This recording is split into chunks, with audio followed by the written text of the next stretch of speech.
Hi friends, welcome to my channel. ఇప్పుడు నేను చదివి వినిపించబే చందమామ కథ పేరు కొత్త అల్లుడి పాట్లు. కొత్త అల్లుడు కోటిలింగం పెళ్ళైన 3 నెలల్లో 5 సార్లు రావటం తలనొప్పిగా తయారైంది గౌరమ్మకు. పెళ్ళైన కొత్తలో దసరా పండగకు వచ్చిన అల్లుడు గారెలు అద్భుతంగా ఉన్నాయి అత్త, బూరెలు అమోఘం అనుకో అంటూ భోజనం చేస్తూ పొగిడినప్పుడు పొంగిపోయిందామె. నీ అల్లుడికి అరిసెలంటే ప్రాణం అమ్మ. ఏడాది క్రితం వాళ్ళ బామ్మ పోయేంత వరకు ఎప్పుడూ ఆయన కోసం డబ్బా నిండా అరిసెలు చేసి ఉంచేదట.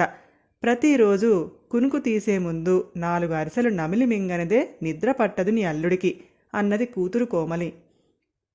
ఏం చేస్తానే తల్లి, అన్నీ చేయడం వచ్చు గాని అరిసెలు చేయటం నాకు చేత కాదు గదా, వాటి కోసం ఆ సుబ్బమ్మ మీద ఆధారపడాలి అంటూ బాధపడింది గౌరమ్మ. కూతురు అల్లుడు వెళ్లే రోజు పెద్ద డబ్బా నిండా సుబ్బమ్మ చేత అరిసెలు చేయించి వాళ్ళు ఎక్కిన బాడుగ బండిలో పెట్టింది గౌరమ్మ. 6 పదల అరిసెల్ని వారం తిరక్కుండానే తినేశాడు కోటిలింగం. ఆ తర్వాత 3 రోజులాగి తన పుట్టింటి ప్రయాణానికి బండి మాట్లాడుకొచ్చిన భర్తతో కోమలి, 10 రోజుల క్రిందటే కదా దసరాకు వెళ్ళి వచ్చాం, అప్పుడే మళ్ళీ వెళ్ళడం ఎందుకు అన్నది ఎంతో ఆశ్చర్యంగా. అట్టే మాట్లాడకు, ఈరోజు ఆశ్వయుజ పున్నమి, సుబ్బమ్మ గారితో అరిసెలు చేయించుకొని తినాలి అంటూ హడావుడి చేశాడు కోటిలింగం. అది మొదలు పౌర్ణమి అని, ఏకాదశి అని, మాస శివరాత్రి అని ఇలా ఏదో వంకన పెళ్ళైన 3 నెలల్లో 5 సార్లు అత్తవారింటికి వెళ్ళి సుబ్బమ్మ గారు చేసిన అరిసెలు డబ్బాలు నిండుగా పట్టుకుని వెళ్ళాడు కోటిలింగం. ఈసారి శని త్రయోదశి వంకతో అత్తవారింటికి వెళ్ళాడు కోటిలింగం. ఆ శనిపీడ వదిలిన ఈ అల్లుడి శనిపీడ ఈ జన్మకు విరగడయ్యేలా లేదు అంటూ విసుక్కుంది గౌరమ్మ. ఆ మధ్యాహ్నం కొట్టు కట్టేసి భోజనానికి వచ్చిన కోమలి తండ్రి భార్యను, అల్లుడు అమ్మాయి వెళ్ళేది ఈ సాయంత్రమే కదా అని అడిగాడు. అరిసెల మూట కట్టిస్తే గాని అల్లుడు అరుగు దిగడు, మన పనివాడి రంగడి చేతికి సరుకులన్నీ ఇచ్చి ఇప్పుడే సుబ్బమ్మ దగ్గరకు పంపిస్తాను, సాయంత్రానికి అరిసెలు సిద్ధమవుతాయి అన్నది గౌరమ్మ కోపంగా. రంగడి పెళ్ళాంతో పొరుగురు జాతరకు వెళ్తానంటే ఇంతకు ముందే వెళ్ళమన్నాను అన్నాడు కోమలి తండ్రి. గొప్ప ఘనకార్యమే చేశారు, ముందు ఎవరినైనా పంపి ఆ రంగడిని పిలిపించండి అన్నది గౌరమ్మ. కోమలి తండ్రి పంపిన మనిషి వెళ్ళి రంగడితో, నువ్వు సుబ్బమ్మ గారి దగ్గర కూర్చొని అరిసెలు చేయించాలట, అమ్మగారు నిన్ను ఉన్న పలంగా రమ్మన్నారు అని చెప్పాడు. ఈ కబురు వింటూనే రంగడు కంగారు పడిపోయాడు.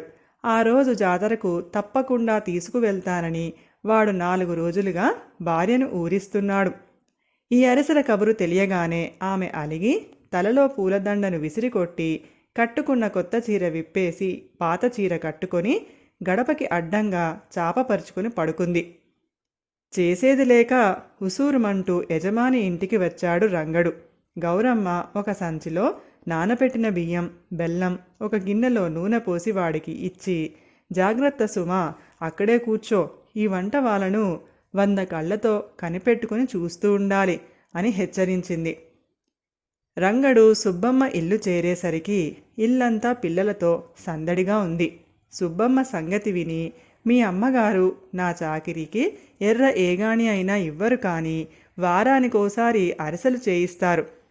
ఊరి నుంచి మా అక్క పిల్లలు వచ్చారు, ఈరోజు నాకు కుదరదు అంది. ఇది విని రంగడి గుండె జారిపోయింది. ఈరోజు జాతరకు వెళ్ళడానికి సమయం దాటింది. రేపు ఈ అరిసెల వ్యవహారం పెట్టుకుంటే అసలు కుదరదు. జాతరకు రేపైనా తీసుకుని వెళ్ళకపోతే పెళ్ళాం అలిగి పుట్టింటికి వెళ్ళిపోవటం ఖాయం. ఏ విధంగానైనా ఈ అరిసెల పీడ వదిలించుకోవాలని రంగడు అనుకుంటూ ఉండగానే వాడికి తిరుగులేని చక్కని ఆలోచన రానే వచ్చింది. వాడు సుబ్బమ్మకు తన ఆలోచన చెప్పి, ఇన్నాళ్ళు శ్రమపడి అరిసెలు చేసినందుకు నీకు కొంత డబ్బు ముడుతుంది, ఆ పైన అరిసెలు చేసే వెట్టి చాకిరీ కూడా తప్పుతుంది అన్నాడు. అలాగే చేద్దాం అన్నది సుబ్బమ్మ సంతోషంగా. ఆ రోజు అరిసెలు తయారు కావని రంగడి ద్వారా వింటూనే కోటిలింగం ప్రయాణాన్ని వాయిదా వేసుకున్నాడు. ఆ సాయంత్రం పెరట్లోని బావి పక్కనున్న మామిడి చెట్టు కింద కూర్చొని ఉన్న కోటిలింగంతో రంగడు, చిన్నయ్య గారు, సుబ్బమ్మ మనకైతే అరిసెలు రేపు గాని చేయనన్నది, కానీ అక్క పిల్లలకు మాత్రం ఎలాంటి అరిసెలు చేసి పెట్టిందనుకున్నారు? వాళ్ళు తింటూ ఉంటే నాకే నోరూరిపోయింది. కరకరమనే చప్పుడు, నేతిలో వేయించిందేమో, తేనె రంగులో గుమగుమలాడుతున్నాయి అన్నాడు. ఆ మాటలు వింటూనే కోటిలింగం నాలుక చప్పరించి, నువ్వు చెప్పింది బాగానే ఉంది, కానీ ఎవరింట్లోవో మన చేతికెలా దొరుకుతాయిరా అన్నాడు. వాళ్ళింటికి వెళ్దాం. పిల్లలు వేలం వెర్రిగా తింటున్నారని సుబ్బమ్మ అరిసెల జాడీని అటక మీద పెట్టడం నేను కళ్ళారా చూశాను. చీకటి చాటున ఆ జాడీలోని అరిసెలు కొన్ని తెచ్చుకుంటే సరిపోతుంది అన్నాడు రంగడు. అదెలా సాధ్యం? అయినా కొత్త అల్లుడిని ఊర్లో అడ్డమైన వాళ్ళిళ్లకు వెళ్ళటం ఏం మర్యాద అన్నాడు కోటిలింగం కాస్త సంకోచంగా. అరిసెల విషయంలో ఈ పట్టింపులేమిటి చిన్నయ్య గారు? మీ అత్తగారు అరిసెలు చేసినందుకు సుబ్బమ్మకు కాని విదిల్చదట, అన్యాయం.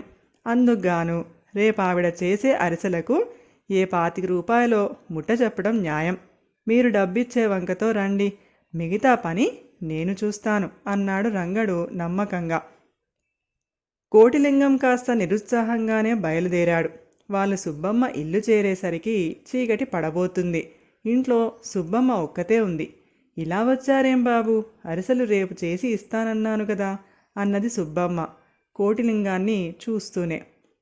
ఇంతకాలంగా అరిసెలు చేస్తూ డబ్బు పుచ్చుకోలేదట, ఈ 25 రూపాయలు ఇద్దామని వచ్చాను అంటూ కోటిలింగం సుబ్బమ్మకు డబ్బిచ్చాడు. అంతలో రంగడు, అన్నట్టు సుబ్బమ్మ, ఏనాడో ఊళ్ళు పట్టిపోయాడనుకున్న నీ మొగుడు 4 రోజుల క్రితం పట్నంలోని పెద్ద బజార్లో మా బావమర్దికి కనిపించాడట. మనిషి బాగా ఒళ్ళు చేశాడని, ముఖానికి నిగారింపు వచ్చిందని మా వాడంటున్నాడు అన్నాడు. సుబ్బమ్మ అల్లుడి ముందు ఇల్లు వదిలిన మొగుడి సంగతి మాట్లాడడం ఇష్టం లేని దానిలా ముఖం పెట్టి రంగణ్ణి వీధి వాకిటకేసి తీసుకుపోయింది. రంగడు వెళ్లే ముందు అల్లుడికి సైగ చేశాడు. అరక్షణం కూడా ఆలస్యం చేయకుండా కోటిలింగం వంటింట్లోకి వెళ్ళాడు.